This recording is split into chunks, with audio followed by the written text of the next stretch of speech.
لا حول ولا قوة الا باللہ العلی العظیم۔ بسم اللہ الرحمن الرحیم۔ الحمد للہ رب العالمین، الصلاۃ والسلام وتحیۃ والاکرام علی النبی الامی المکی المدنی الہاشمی القرشی المطلبی سیدنا و نبینا و شفیع ذنوبنا و حبیب قلوبنا مولانا مولا الثقلین جد الحسنین بالقاسم محمد اللہم صلی علی محمد واجل فرجہ وعلیہ الطیبین الطاہرین المعصومین المظلومین المنتجبین المنتخبین ولعنت اللہ علی اعدائہم ومنکری فضائلہم ومنکری مصائبہم ومنکری جلالتہم ومنکری شجاعتہم ومنکری زیارتہم ومنکری سیادتہم ومنکری ولایتہم وغاصبی حقوقہم ومنکری عطشہم اجمعین من یومنا ھذا الی یوم الدین اما بعد فقط قال اللہ سبحانہ وتعالی فی محکم قرآنہ المجید وقالہ الحق بالحق واصدق الصادقین۔ بسم اللہ الرحمن الرحیم۔ یا ایہا الرسول بلغ ما انزل الیک من ربک وَإِن لَمْ تَفْعَلْ فَمَا بَلَّغْتَ رِسَالَتَهُ وَاللَّهُ يَعْصِمُكَ مِنَ النَّاسِ۔ صلوات بر محمد وآل محمد۔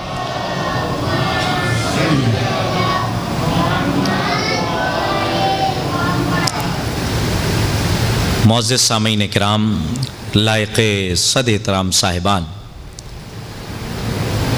ظاہر ہے کہ عشرہ مجالس کی یہ پہلی مجلس ہے کہ جسے خطاب کرنے کا شرف مجھ جیسے کج بج بیان کم علم طالب علم کو حاصل ہے۔ بتوفیق الہی بتائید محمد وآل محمد علیہ الصلاۃ والسلام، آپ کے درمیان آپ کے منصفانہ فکر کی عدالت میں نظم کے سلسلے سے آنا تو کئی مرتبہ ہوا، لیکن یہ نثر کا سلسلہ ہے اور یہ پہلا موقع ہے کہ آپ کے منصفانہ فکر کی عدالت میں حاضری کا شرف حاصل کر رہا ہوں۔ حالانکہ علماء، خطباء، ذاکرین، مفکرین، ادباء، محققین آپ کی فکروں سے دوچار ہو کے جا چکے، اور مجھے عشرہ مجالس میں اس ہولناک ماحول میں بہت آسان سی زبان میں سخت موضوعات پہ گفتگو کرنی ہے، اور آپ کی میں توجہات کا طلبگار ہوں کہ جتنی دیر آپ مجلس سرکار ابا عبداللہ الحسین علیہ الصلاۃ والسلام صلوات آپ پر واجب ہو چکی،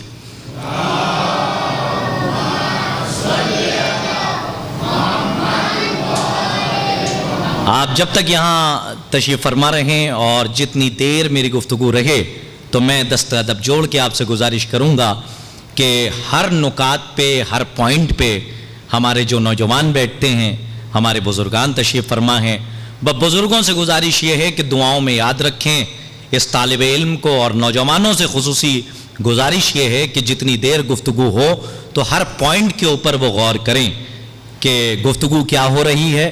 اب چونکہ اس عشرہ مجالس کا جو موضوع ہے وہ ہے ولایت تکوینی، اسے آپ محفوظ رکھیے گا۔ ولایت تکوینی پہ انشاءاللہ مکمل اشرح ہوگا، اور ولایت تکوینی کا مطلب کیا ہے، ولایت تکوینی کے معنی کیا ہیں، ولایت تکوینی کی میننگ کیا ہے، میں تمام نوجوانوں تک پہنچانے کی کوشش کروں گا، اس لیے کہ ولایت تکوینی اور ہے، ولایت تشریعی اور ہے، دو ولایتیں ہیں، لیکن چہاردہ معصومین علیہ الصلاۃ والسلام کے پاس جو ایتھارٹی پاور ہے وہ ولایت مطلقہ کا بھی ہے، یعنی ولایت تکوینی کا بھی ہے اور ولایت تشریعی کا بھی ہے۔ ایک صلوات پڑھ دیں محمد و آل محمد پر بآواز بلند تاکہ گفتگو اور آسان ہو جائے۔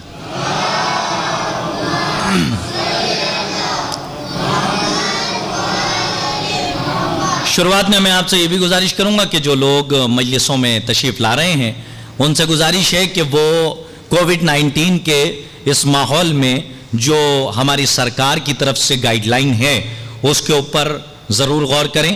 سوشل ڈسٹینسنگ کا خیال رکھیں, ماسک اور سینیٹائز کا جو انتظام کیا گیا ہے انتظامیہ کی طرف سے, کمیٹی کی طرف سے, اس کا بھی خوب آپ خیال رکھیں. اب چونکہ یہ حکم تھا میرے لیے انتظامیہ کی طرف سے جو میں نے آپ تک پہنچا دیا. اور کیوں نہ ہو وہ شیعان حیدر کرار کیسا ہوگا کہ جسے اپنے وطن سے محبت نہ ہو. بس یہیں سے میری گفتگو کا آغاز ہوگا. عزیزان محترم, یہ عشرہ مجالس کی پہلی مجلس ہے اور یہیں سے میں کوشش کروں گا کہ اپنی گفتگو کا آغاز کروں. اس ماحول میں سرکار نے آپ کو گھر سے نکلنے پہ پابندی لگائی ہے, مولا کے فضائل پہ زبان کھولنے پہ پابندی نہیں لگائی ہے. ایک صلوات پڑھیے محمد وآل محمد پر بآواز بلند.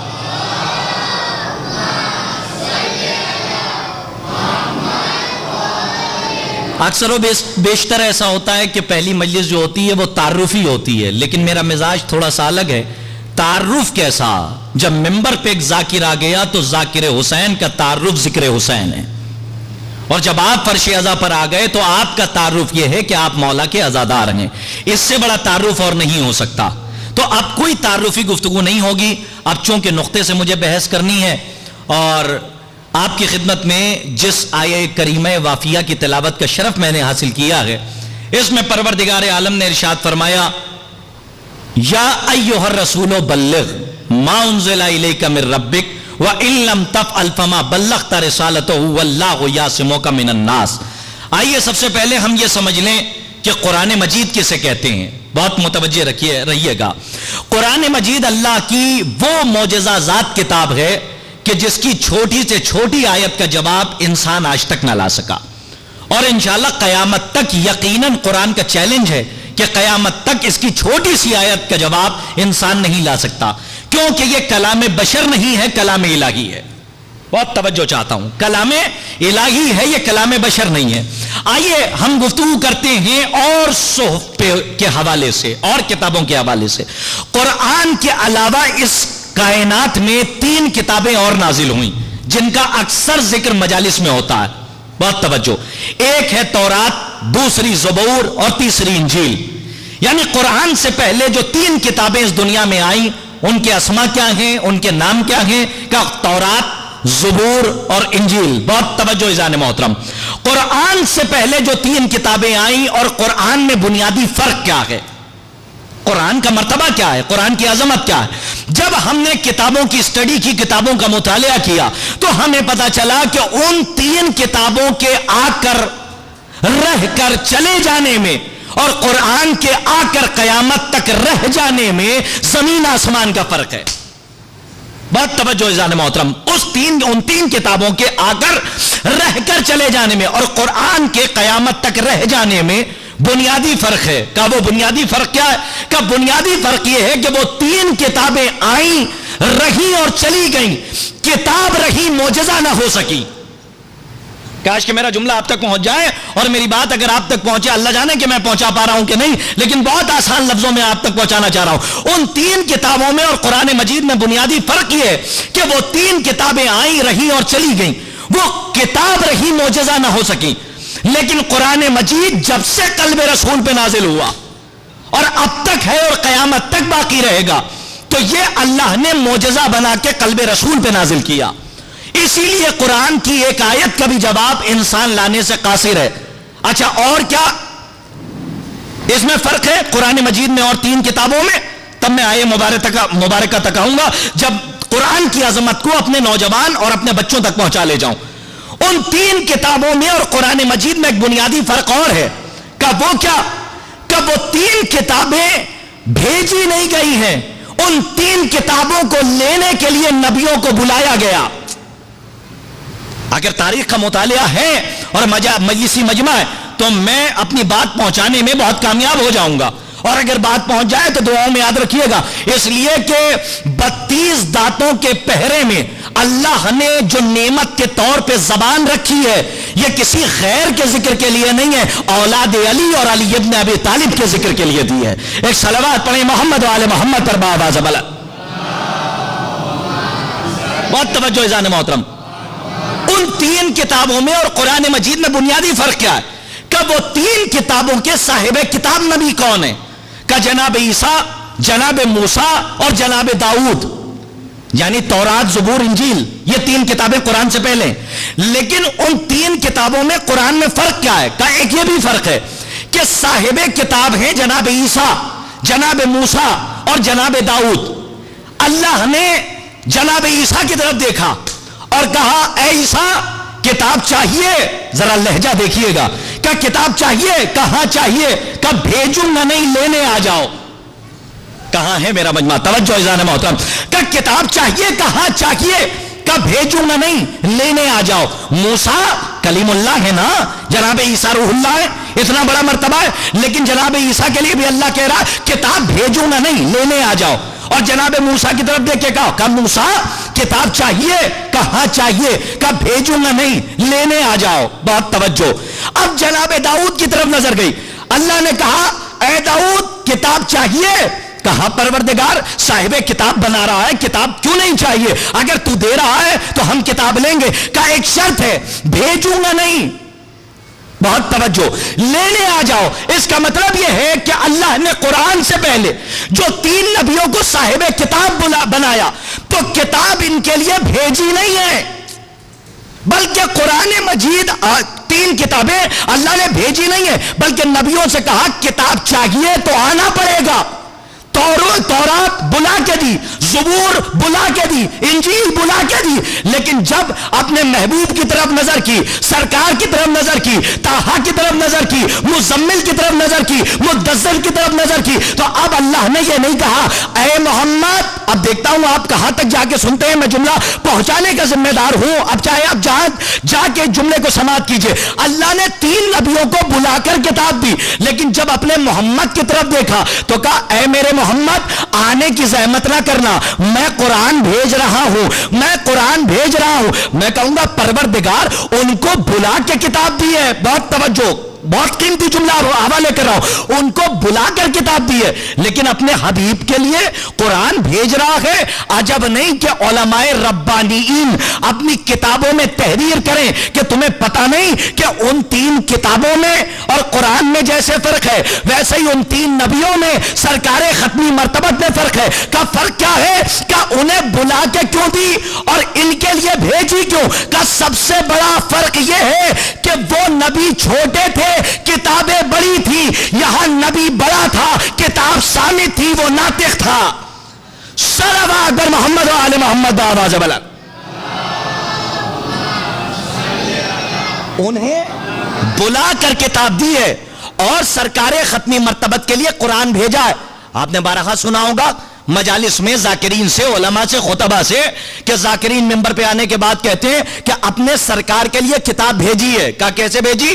کہا اے محمد آنے کی زحمت نہ کرنا، تم سفر میں رہو گے آیت سفر میں آئے گی، تم حضر میں رہو گے آیت حضر میں آئے گی، تم غار میں رہو گے آیت غار میں آئے گی، تم گھر میں رہو گے آیت گھر میں آئے گی، تم ممبر پہ رہو گے آیت ممبر پہ آئے گی، تم مسجد میں رہو گے آیت مسجد میں آئے گی. اے محمد تمہاری معراج یہ ہے کہ تم عرش منیر پہ رہو تو آیت عرش منیر پہ آئے، تم میدان غدیر میں رہو تو آیت میدان غدیر میں آئے. یہ ہے محمد تمہارا مرتبہ. اور اتنے بڑے نبی کے لیے اللہ نے کتاب بھیجی ہے. اور میں نے ایک بات آپ کی خدمت میں جو عرض کی ہے وہ پوائنٹ ٹو بی نوٹڈ. آپ اس پوائنٹ کو نوٹ کیجئے، اس لیے کہ عدالت سرکار محسن اسلام میں بیٹھے. تو اب یہاں پہ آپ کو ہر پوائنٹ، ہر نقطے کے اوپر غور کرنا ہے کہ آخر صامت کسے کہتے ہیں اور ناطق کسے کہتے ہیں. بہت توجہ. اکثر و بیشتر لوگ یہ کہہ کے گزر جاتے ہیں کہ ناطق وہ ہے جو بولنے والا.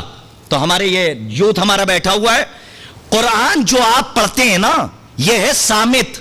اس سے اچھی میننگ نہیں ہے کہ ہم اپنے بچوں تک پہنچا لے جائیں. صامت جو تحریر میں ہے، جو پڑھ رہے ہیں، یہ ہے صامت. اور جو 14 اللہ نے بھیجے ہیں یہ ہے ناطق. کا کیا مطلب؟ کا جو پڑھ رہے ہیں حفاظ کرام، قارئین قرآن، یہ ہے صامت قرآن. کا صامت کہتے کسے ہیں؟ تو کا صامت کہتے ہیں خاموش کو. اگر اتنی آسان لفظوں میں پہنچا لے جاؤں تو پھر میرے آنے کا فائدہ کیا؟ بہت آسان لفظیں آپ تک پہنچ گئی. خاموش قرآن کو. جی نہیں میرے سرکار، یہ سوء ادب بھی نہیں ہے، لیکن بہت حد ادب میں یہ جملہ آپ کے حوالے کر رہا ہوں، قبول کیجئے گا. خاموش کہتے ہیں گونگے کو، کہ جو بولتا نہیں ہے، اشارے کرتا ہے. کاش کہ آپ تک بات پہنچ جائے، اللہ جانے کہ میں پہنچا پا رہا ہوں کہ نہیں. صامت کہتے ہیں گونگے کو جو خاموش ہو، جو بولے نہیں، اشارہ کرے. اور ناطق کہتے ہیں بولنے والے کو کہ جو کلام کر کے بتائے کہ اس کے یہ معنی ہے، اس کی یہ میننگ ہے. تو اللہ نے ہمیں 14 قرآن دیے بولتے ہوئے اور ایک قرآن خاموش، یعنی کہ گونگا جو اشارہ کرتا ہے، بولتا نہیں ہے. تو اب فرق کیا ہے اس خاموش میں، ان 14 میں؟ بہت توجہ، اس سے اچھی لفظ نہیں ہے میرے پاس جو آپ کے حوالے کر رہا ہوں کہ اس قرآن میں اور 14 میں فرق ہے. کا کیا ہے؟ کہ قرآن صامت جو خاموش ہے وہ ہے معجزہ، اور 14 جو بولتے ہوئے ہیں یہ ہے معجز نما. جو بولتا ہے وہ ہے معجز نما، اور جو قرآن صامت ہے وہ ہے معجزہ، جو خاموش قرآن ہے، اشارے کرتا.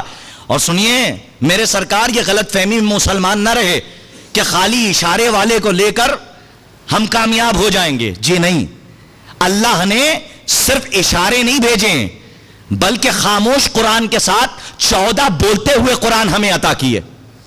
اور یہ 14 بولتے ہوئے قرآن یوں ہی نہیں ہے بلکہ معجز نما ہے، اور قرآن ہے معجزہ. اور معجزہ اس وقت تک ثابت نہیں ہوتا جب تک کہ معجز نما دکھائے نہ. یہی وجہ ہے کہ جب مولائے کائنات حلال مشکلات فلک جناب عزت مآب ابو تراب مولائے غدیر جناب امیر حضرت علی ابن ابی طالب علیہ الصلوۃ والسلام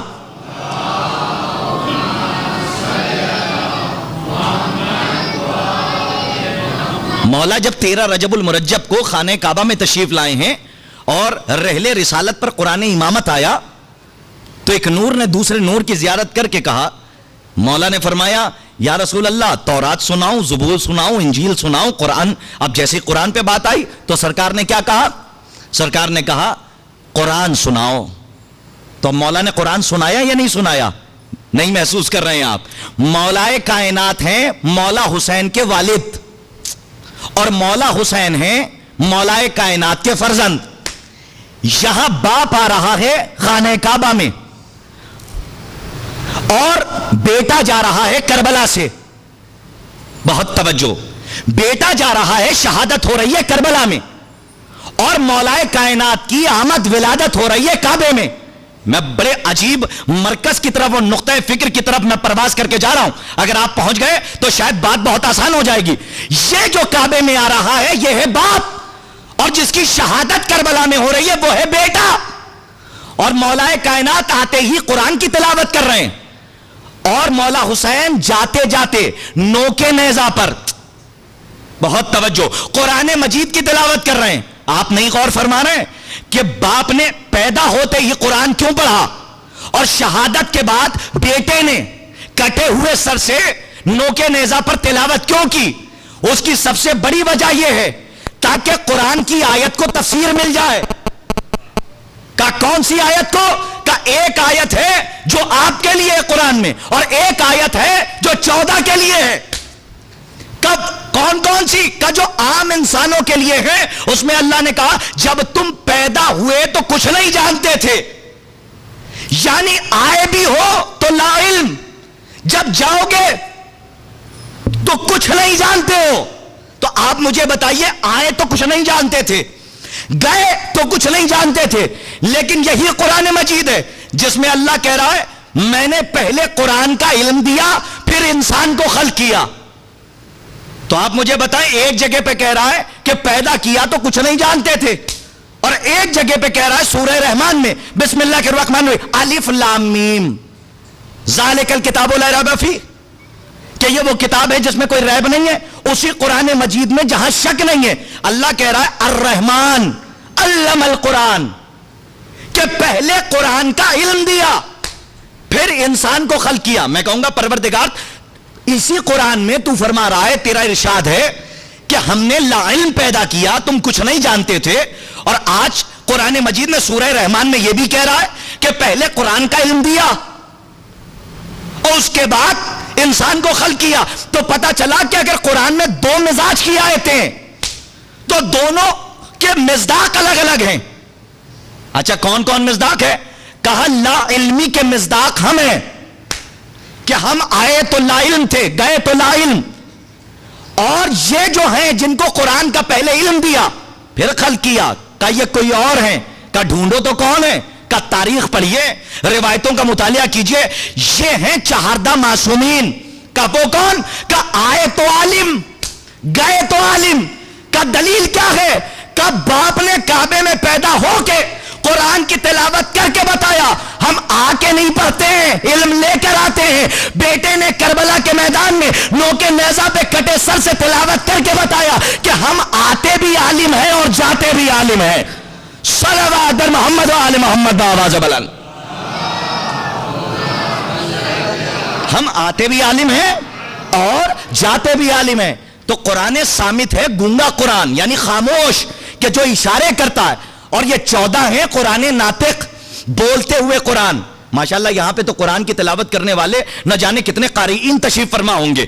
قرآن کا معجزہ جانتے ہیں کیا ہے؟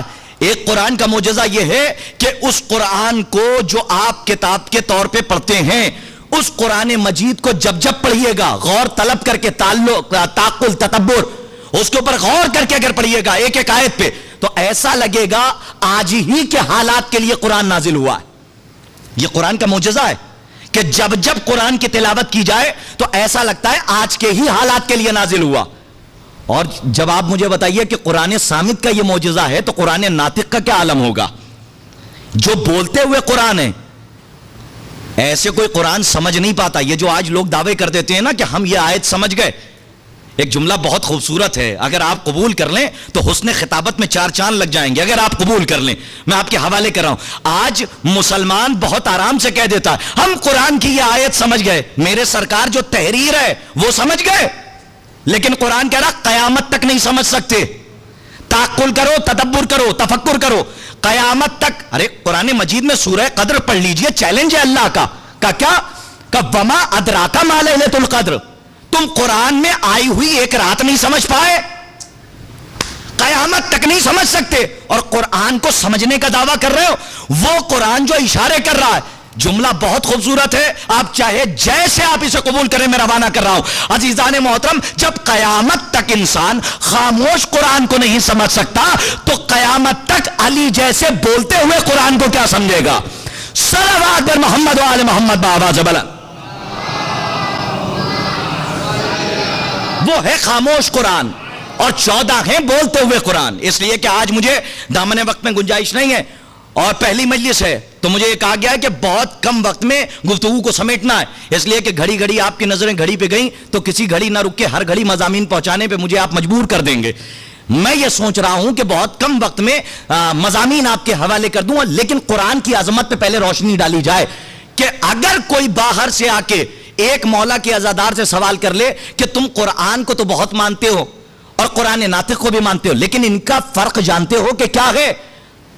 یہ جو مسلمان انی تارکن فیکم الثقلین کتاب اللہ و اطرتی، آپ مجھے بتائیے کہ اللہ کے رسول نے کیا خالی حدیث ثقلین میں اہل بیت کا ذکر کیا ہے؟ کہ نہیں، یا صرف قرآن کا؟ کہ قرآن کا بھی ہے اور اہل بیت کا بھی ہے، یعنی بکلیٹ بھی ہے اور اس کے ساتھ استاد بھی ہیں۔ نہیں پہنچے آپ؟ ایک بکلیٹ بھی ہے اور اس کے ساتھ استاد بھی ہے۔ کہ بکلیٹ کیسی؟ ہمارے نوجوان، ہمارے بچے تشریف فرمائیں، اس سے آسان زبان میں گفتگو نہیں ہو سکتی۔ عزیزوں، ہر مارکیٹ کا یہ قانون ہے کہ اگر کوئی کمپنی مارکیٹ میں کوئی نئی مشین لانچ کرتی ہے، مثال کے طور پہ آپ کے پاس ہو سکتا ہے کہ پہلے تھا آپ 2100 موبائل چلاتے تھے، بہت ماشاءاللہ ہمارے بزرگوں کے ہم اثر تشریف فرمائے، نوجوان بیٹھے ہوئے، بہت بلیک اینڈ وائٹ موبائل آتا تھا، وہ چلاتے تھے، اس کے بعد کلر آنے لگا، اب اس کے بعد دھیرے دھیرے دھیرے دھیرے جب انسان نے ترقی کی تو آج کہاں تک پہنچ گیا کہ آج آئی فون آ گیا، اور آئی فون کے بعد آئی فون 7 آ گیا، 7 پلس آ گیا، ٹھیک ہے، یہ ساری آج نہ جانے کتنوں کے پاس ہوگا ماشاءاللہ۔ ایسا ہی ہمارے یہاں ایک صاحب تھے بہت پیسے والے، پیسہ ہونا کمال نہیں ہے، پیسہ تو کوئی بھی اسٹرگل اور کوشش کر کے کما سکتا ہے۔ ایک ہمارے استاد محترم کا جملہ ہے کہ پیسہ کمانا کمال نہیں ہے، پیسے کو صحیح جگہ صرف کر دینا یہ کمال ہے۔ کہ پیسہ کمانا کمال نہیں ہے، دولت کمانا کمال نہیں ہے، پیسے کو اچھی جگہ پہ خرچ کر دینا یہ ہے انسان کا کمال، کہ وہ کہاں خرچ کر رہا ہے۔ اس لیے کہ نہ جانے کتنے بادشاہ آئے آ کے چلے گئے، نہ جانے کتنوں کی وراثتیں ختم ہو گئی، بچے ختم ہو گئے، وارث ختم ہو گئے، آج نہ ان کا نام باقی ہے نہ نشان باقی ہے۔ کہ باقی کون ہے؟ کہ وہ کہ جن کا پیسہ ذکر آل محمد میں صرف ہو رہا ہے. ایک صلوات بر محمد و آل محمد بآواز بلند.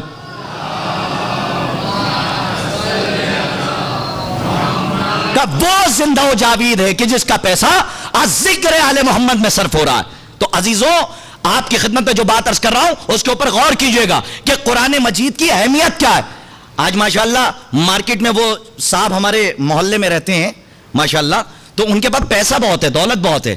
آج کل ایسا ہی ہوتا ہے نا کہ باپ دادا کا زمانہ جانے دیجئے, اگر اب بچے, میں اپنے یو پی کی بات کر رہا ہوں, یہاں کے تو ماشاءاللہ مزاج سے میں اتنا واقف نہیں ہوں, بس مجلس اور محفل سے واقف ہوں, اس لیے کہ ماشاءاللہ مولا کے عزادار آ جاتے ہیں, میں آپ کو دیکھ لیتا ہوں. لیکن جو ہمارے یہاں کے حالات ہیں, جو میں نے دیکھا ہے, مشاہدہ کیا ہے, وہ رزلٹ آپ کے حوالے کر رہا ہوں کہ کچھ بچے ایسے ہو گئے, دیکھیں غرور اللہ کو پسند نہیں, تکبر اللہ کو پسند نہیں, ایسے ہوئے کہ جن کے پاس اسٹرگل کرنے کے بعد کچھ پیسہ آ گیا, تو اس کے بعد جب اب محلے میں نکلتے ہیں تو کالر کھڑا کر کے چلتے ہیں. یہ سچی مثال نہیں ہے کالر کا. اچھا کیوں چل رہے ہیں آپ؟ کب باپ دادا کا زمانہ نہیں بھول گئے آپ کہ باپ دادا کے زمانے میں کیا کہا سرکار؟ وہ دیکھا جائے گا کہ باپ دادا کے زمانے میں کیا ہوا. ہم نے تو اسٹرگل کر کے اب کمایا ہے نا, ہم نے ماشاءاللہ بڑے بڑے بنگلے بنا دیے, ہم نے بڑی بڑی زمینیں بنا دی. اب ہم اگر کالر کھڑا کر رہے ہیں تو کیا برائی ہے؟ میں نے کہا بیٹے آپ کے پاس دولت آ گئی, ایک جملہ کہوں گا, آداب ریاست نہیں آ سکے, ریاست آ گئی. ریاست کے ساتھ ساتھ آداب ریاست ضروری ہے. کہ دولت آ جانا کمال نہیں ہے, آداب ریاست, ریاست کے ساتھ آداب ریاست.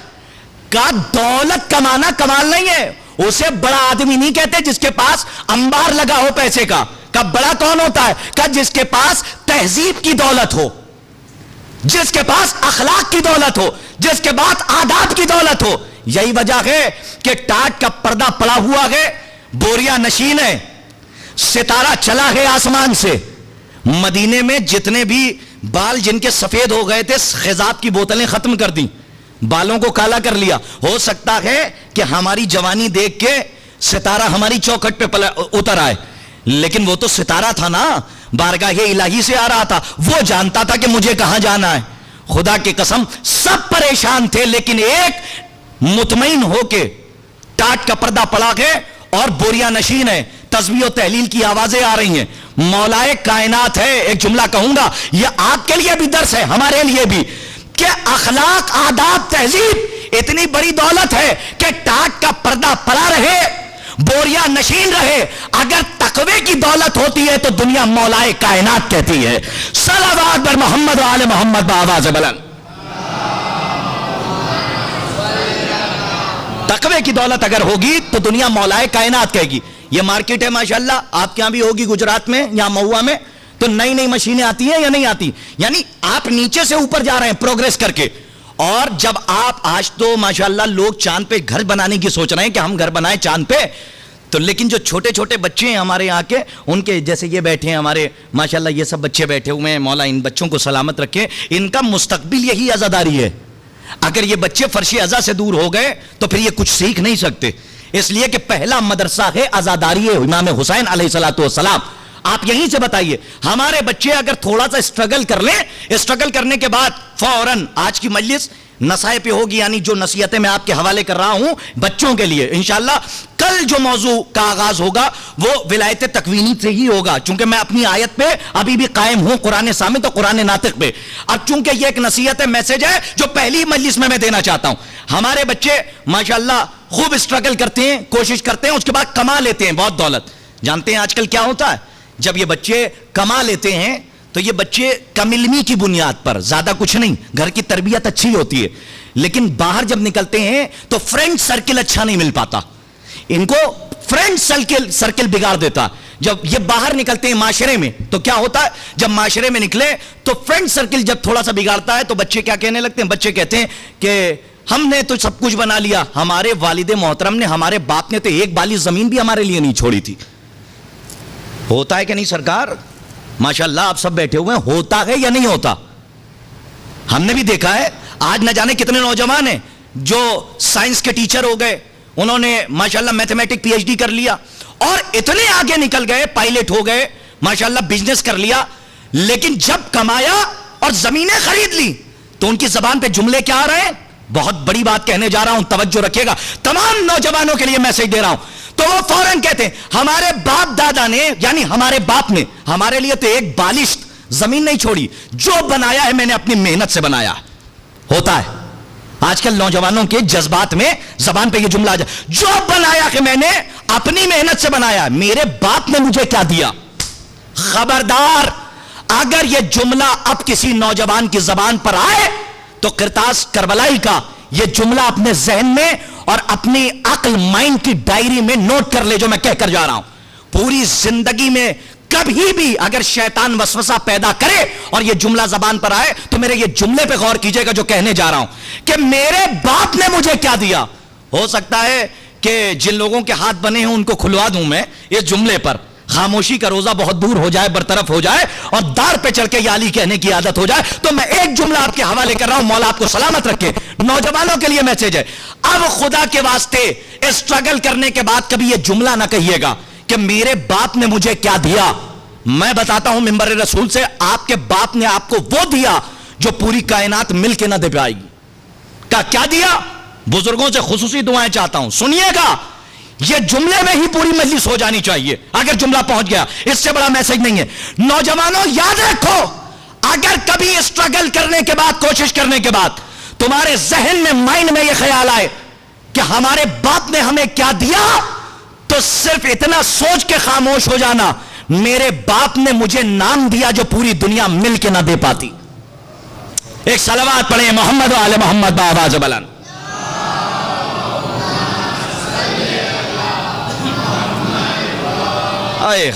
میرے باپ نے مجھے نام دیا ہے, معاشرے میں سر اٹھا کے چلنے کے قابل بنایا کہ یہ فلاں ابن فلاں ہے, یہ فلاں کا بیٹا ہے. آپ بتائیے, باپ نے جو دے دیا وہ کیا کوئی دے پائے گا؟ آج تاریخ اسی میں الجھی ہوئی ہے کہ بیٹے تو مل رہے ہیں, ولدیت کا پتہ نہیں ہے. اے خدا کی قسم, آپ کی خاموشی پہ میں بولتا ہوا قربان ہو جاؤں, مولا آپ کو سلامت رکھے. آج تاریخ اسی پہ الجھی ہوئی ہے کہ بچے تو ملتے ہیں, ولد ملتے ہیں, یعنی کہ بیٹے ملتے ہیں, لیکن ولدیت مشکوک ہے. آپ تاریخ پڑھیے, تاریخ اسلام کا مطالعہ ماشاءاللہ کیجئے, مولا آپ کو سب کو سلامت رکھے, کہ کہیں پہ بیٹے ملتے ہیں تو باپ کا پتہ نہیں ہے. لیکن خدا کا شکر ادا کیجئے جن کے والدین حیات ہیں, جب گھر جائیں تو اپنی ماں کو جھک کر سلام کریں. آپ پر لازم ہے اپنے باپ کا احترام کریں, اپنے والد محترم کا اس لیے کہ آپ کے باپ نے آپ کو اپنا نام دیا ہے کہ آپ معاشرے میں سر اٹھا کے چل سکتے ہیں. اسی نام کے لیے تو دنیا مر رہی ہے. آج لوگ اسٹرگل کرنے کے بعد یہ کہہ دیتے ہیں کہ مجھے کیا ملا, میں نے جو کیا ہے وہ میں نے کیا. جی نہیں, بس ختم ہو گئی گفتگو اور مجلس تمام کر رہا ہوں. عزیزان محترم, اسی مارکیٹ میں آپ نے دیکھا ہوگا ماشاءاللہ بڑی بڑی مشینیں آئیں, لیکن یہ بتائیے کیا باکس کے اندر خالی مشین ہوتی ہے؟ نہیں.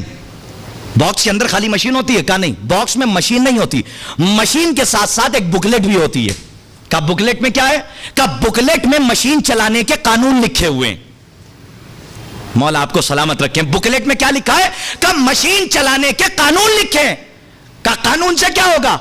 ماشاءاللہ آپ کے پاس پیسہ ہے, ان کے پاس پیسہ ہے, اور ان کے پاس, ہمارے پاس پیسہ ہے, لیکن میں آپ کی خدمت میں ایک بات عرض کرنا چاہتا ہوں کہ پیسہ لے کے ہمارے یہاں سے محلے سے ایک صاحب گئے اور انہوں نے مشین خرید لی. ہم نے کہا سرکار لے تو آئے ہیں, چلائیں گے کیسے؟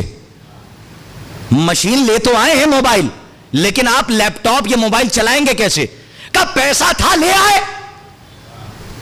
کہا چلائیں گے کیسے, قانون کیا ہے؟ کہا سرکار آپ کو نہیں پتا, جہاں سے لائے ہیں, جس کمپنی نے مشین لانچ کی ہے, جس باکس میں رکھ کے, اس باکس میں مشین نہیں ہے خالی. کہا اور کیا ہے؟ کہا ایک بکلیٹ بھی ہے. میں نے کہا سرکار انگلش تو آپ کو آتی نہیں, تو آپ پڑھیں گے کیسے؟ بھائی استعارہ پہنچ جائے تو دعاؤں میں یاد رکھیے گا اپنے موضوع پہ قائم ہوں, اس لیے کہ موضوع سے بھاگنے کی مجھے عادت نہیں ہے, میں موضوع پہ قائم ہوں, متوجہ رہیے گا. کب پڑھیں گے کیسے؟ کہا جسے انگلش آتی ہوگی. مولا آپ کو سلامت رکھیں, مولا آپ کو شاد و آباد رکھیں. کہا جس کے پاس اس کتاب کا مکمل علم ہوگا اس کے پاس جائیں گے اور پوچھیں گے کہ بتائیے کہ یہ مشین چلائی کیسے جاتی ہے, آپریٹ کیسے کی جاتی ہے. میں نے کہا سرکار آپ کو میرا سلام, آپ کی ذات کو میرا سلام, آپ نے میری مشکل حل کر کے ہمارے مجمع کی مشکل کو حل کر دیا. کہا وہ کیسے؟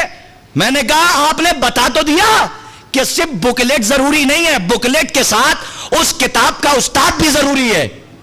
تو اسی لیے رسول کریم نے کہا ہم تمہارے درمیان صرف کتاب نہیں چھوڑ کے جا رہے ہیں, بلکہ استاد کے طور پہ, ٹیچر کے طور پہ ہمارے اہل بیت بھی قرآن کے ساتھ ہیں جو حوض کوثر پہ ہم سے ملاقات کریں گے. صلوات بر محمد و آل محمد بآواز بلند. بس عزیزان محترم, ایک بات مجھے بتائیے کہ اتنا بڑا مجمع ہے ماشاءاللہ, ایسا لگ رہا ہے کہ عین روز غدیر پائے جناب امیر پہ بیعت کرنے کے لیے آپ بیٹھے ہوئے ہیں. ہاں, اس لیے کہ میرنی صلی اللہ مقامہ کا ایک جملہ سنا دوں, اجازت ہے؟ میرنی صلی اللہ مقامہ خدائے سخن رحمت اللہ علیہ سرکار, ان سے پوچھا گیا کہ شک اور یقین میں فرق کیا ہے. جیسے ہمارے بچے بیٹھے رہتے ہیں پوری مجلس میں اور کچھ بولتے نہیں ہیں, بیچارے چلے جاتے ہیں. اصل میں کچھ لوگوں نے مجبور کر دیا ہے نہ بولنے پر. ہماری کوشش ہے کہ صرف ذاکر نہ بولے بلکہ سامعین بھی بولیں. کہا وہ کیسے؟ کہا آپ کو پتہ نہیں, محشر کے میدان میں پارٹس آف باڈی گواہی دیں گے. کہا کیسی گواہی؟ کہا زبان بولے گی کہ اس سے کیا کیا, آنکھیں گواہی دیں گی کہ اس سے کیا کیا, کیا دیکھا, کان گواہی دیں گے کہ اس سے کیا سنا, ہاتھ گواہی دیں گے کہ اس سے کیا کیا. اسی لیے ذاکرین علماء ممبر پہ آنے کے بعد کہتے ہیں کہ بولیے, ہاتھوں کو اٹھائیے. کا کیوں؟ کہا اس لیے کہ محشر میں ہاتھ اور زبان گواہی دے کہ مجلس میں صرف ذاکر علی والا نہیں تھا بلکہ سامعین بھی علی والے تھے. صلوات بر محمد و آل محمد. یا علی. میرے محترم صاحبان, آج محرم کی پہلی محرم ہے, پہلی تاریخ ہے محرم کی, اور عشر مجالس کا آغاز ہو چکا ہے. اور جو حکم مجھے دیا گیا تھا وہ واجب التعمیل کی حدوں میں تھا کہ میں آپ کی خدمت میں عرض کروں. بس میں نے جو بات کہی ہے ربط مصائب, اس لیے کہ قصر توحید میں جانے کا وقت قریب آ رہا ہے. قصر امام حسین علیہ السلام سے نکل کے نماز واجب کا بھی موقع قریب ہے. یہ تو آپ ماشاءاللہ وہ نماز ادا کر رہے ہیں جس میں تمام واجبات سمٹے ہوئے ہیں. وہ نماز, وہ عمل آپ ادا کر رہے ہیں اس وقت مجلس امام حسین علیہ السلام میں بیٹھ کے تمام واجبات کو اپنے اندر سمیٹے ہوئے ہیں. یہ ایک عمل یعنی ذکر امام حسین. سرکار انیس خدا سخن رحمت اللہ علیہ, ان سے پوچھا گیا کہ یہ بتائیے شک اور یقین میں کیا فرق ہے. توجہ, کہ شک اور یقین میں کیا فرق ہے؟ تو انہوں نے جواب دیا جملہ ایک ہے لیکن پوری تاریخ کو سمیٹے ہوئے. خدائے سخن جن کا مرثیہ آپ سب سنتے ہیں اور پڑھتے ہیں, خدائے سخن رحمت اللہ علیہ میرنی صلی اللہ مقامہ نے کہا کہ شک اور یقین میں یہ فرق ہے کہ جب شک ہوتا ہے تو منہ کھلتا ہے, جب یقین ہوتا ہے تو چہرہ کھلتا ہے. صلوات بر محمد و آل محمد بآواز بلند. یہ ہے میرنی صلی اللہ مقامہ کا فقرہ.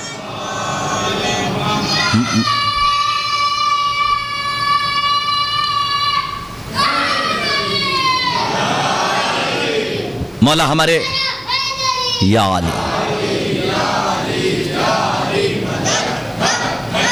ہمارے بچوں کو اللہ سلامت رکھیں اور ہمارے نوجوانوں کو پروردگار عالم سلامت رکھے. ہمارے بزرگ جو مجلس امام حسین علیہ السلام میں مسلم بن اوسجا کا جذبہ لے کر بیٹھتے ہیں, ہمارے بزرگوں کا سایہ ہمارے سر پہ قائم و دائم رہے. عزیزوں, بس ختم ہو گئی گفتگو, لیکن ایک بات کہوں گا کہ اس مجلس حسین کے وسیلے سے بس دعا کیجئے. یو پی کے حالات بہتر نہیں ہیں, میں یہاں سے کہہ رہا ہوں, کچھ جگہوں کے حالات بہتر نہیں ہے. ہمارے پاس فون آتا ہے ہمارے وطن سے آیا, میں آپ کی خدمت میں کیا عرض کروں, وہ کیفیت بیان نہیں کر سکتا.